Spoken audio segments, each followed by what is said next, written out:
life situations. The way life happened to him, it's a continuous series of disasters. Loses his kingdom, what is rightfully his, ends up in the forest,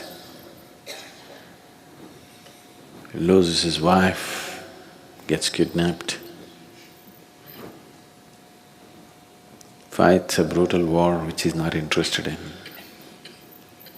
brings back his wife, suffers very uncharitable comments about his wife from everybody around. A wife was very dear to him, pregnant with 2 children, twins. Takes her and leaves her in the forest, never sees her again in his life, and unknowingly ends up in a battle against his own children, fights a battle with his children, gets defeated by them, goes through the disgrace of that, endless disasters, and wife dies without he ever meeting her.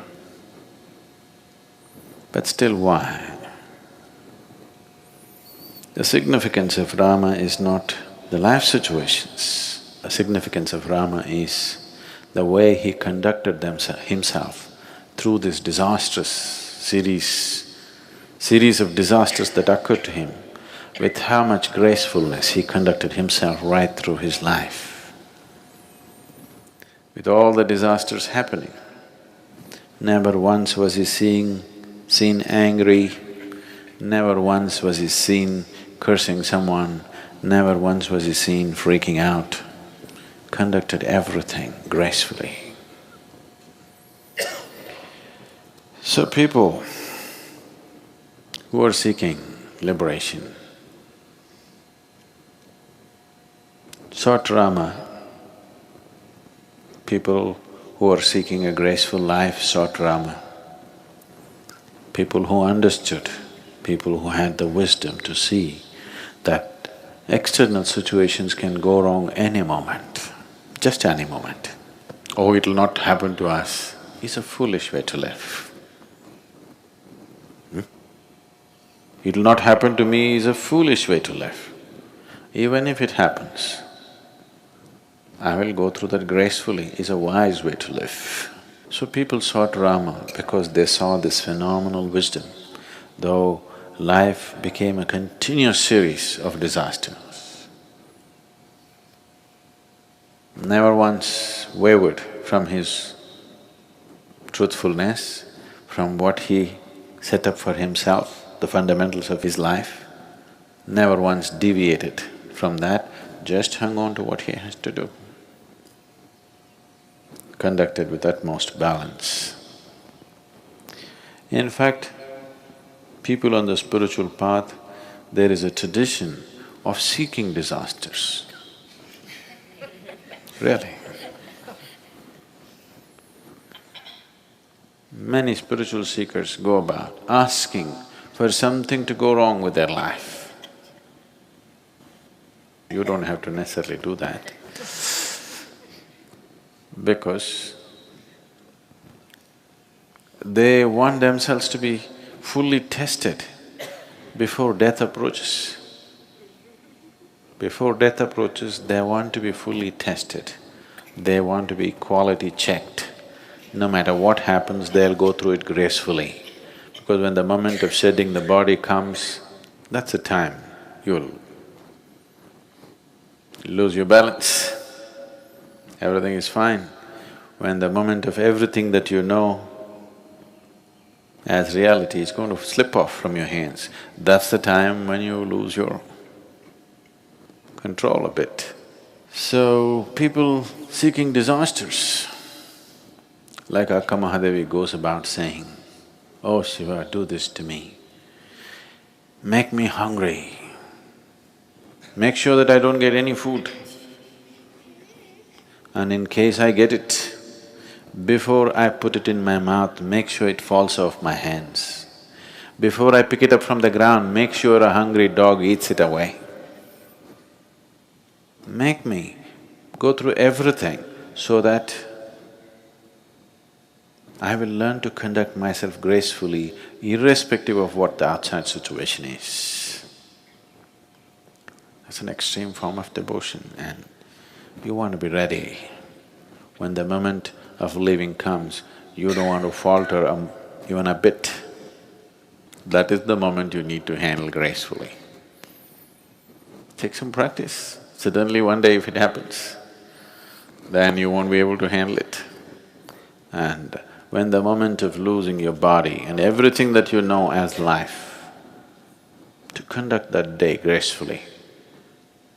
People seek Rama, they want tribulations, trials and tribulations in their life, consciously seeking. If you see this anywhere across the world, I am not asking you to take this path, but it has been the tradition everywhere in the world. Spiritual path means first thing is to consciously seek poverty. Consciously to seek poverty. To conduct yourself gracefully through poverty is not an easy thing. If you get hungry, you will become… all sense of being human will be lost, you will become like an animal. When you're hungry, when you're angry, you're an animal, isn't it? To conduct that gracefully, you should see the yogis in India, they never ask for anything, they keep going. You can see they are hungry. They have not eaten for days sometimes, but they will conduct themselves so gracefully. Any number of them, some… I've seen any number of them. You offer them money, they won't take it. If you just offer one meal, they will take it. You offer money for one more meal, he won't take it, because he wants the challenge to be there in his life all the time. Because if I take money for 2 meals today, tomorrow I will logically convince myself, why not 10 meals? Then slowly I'll organize my whole life. Like, see, you have bought footwear for 3 lifetimes, just in case. If you have to come and walk the planet once again and once again, don't you have enough footwear for 3 lifetimes or 10?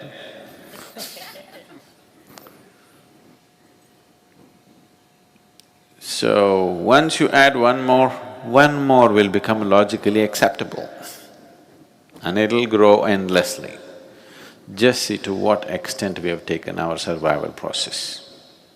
Our survival process has hit the sky and still it's not enough. To conduct yourself through hunger, to poverty, to various kinds of physical and other kinds of difficulties gracefully. For this people sought Rama. And actually, if you look at almost everybody that you worship, Rama continuous disaster, conducted himself gracefully. Krishna, everything that he aspired for, what he wanted to create, his whole life was about bringing the political process and the spiritual process. He wanted to marry the political and the spiritual process. So he moved around with the kings and tried to bring spiritual process into their life, but it ended up in a disastrous war. Disastrous means horrible war it became. He tried to bring about something else, but something else happened. So we worship him. Jesus got nailed for very small things, but we still worship him. Not because of the success in their life, but for the gracefulness with which they conducted their failure, isn't it? Isn't it so? They conducted their difficult moments, most difficult moments gracefully, and that's what is valued. And that is the highest value in one's life. It's not the question of how much you have, what you did, what happened, what did not happen. Whatever happened, how did you conduct yourself? That is what determines the quality of who you are, not what happened in your life. You may make $1 billion because the market is doing well, okay? That doesn't mean anything. That's a social situation, isn't it so? So you're living in America and you're in a certain level of affluence, you go to Africa and they're in a certain level of poverty, you may think you're doing better, you're not doing better. In your society, you may be a failure. Yes or no? Yes? In your society, you may be a failure. In another society, you may look like you're a millionaire. It doesn't mean anything. It's a social situation. So all right, you can enjoy the comforts that come with it, but the important thing about the making of the human being is, whatever the situation, how gracefully can you handle it? So all these people, whether a Jesus or a Krishna or a Rama, these are fabulous representations of conducting their life gracefully through most difficult situations. So, either you can seek an easy life, remain untested, and you will see this, it's happening to lots of people. They look like perfectly fine till one big challenge came in their life. Isn't it so? Are you not seeing this? When one big challenge comes, you will see who they are. When something that they expected did not go the way they think it should go, you will see they spill themselves all over the place. So the important thing is to bring this gracefulness into yourself. People are always doing thanksgiving for things that they got. Things that you get will not add to your life. See, suppose the whole world was living just in a hut. All we know is a hut. A hut would be great, we wouldn't need a mansion, isn't it so? Yes or no? Only that your neighbor has a mansion, you have a hut, that's the problem. This is a different kind of problem. Your neighbor has a mansion, you live in your hut and still gracefully. That's wonderful, isn't it? You can see this if you come to India. This is a huge house, next is a shanty, but both of them, he's not any less, you can't reduce him into nothing just because he's living in a little hut. He is as proud as you are, and that's nice. That a human being, irrespective of how somebody else is, he carries himself well. Not with just pride, but with gracefulness. And real things should go only to that even if your head fell off, you still can walk gracefully. Even if you have to go to the gallows, you still walk gracefully. This is the quality of the human being. Rest is only the quality of the situation, isn't it?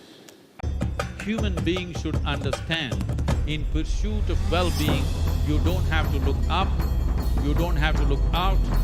In is the only way out.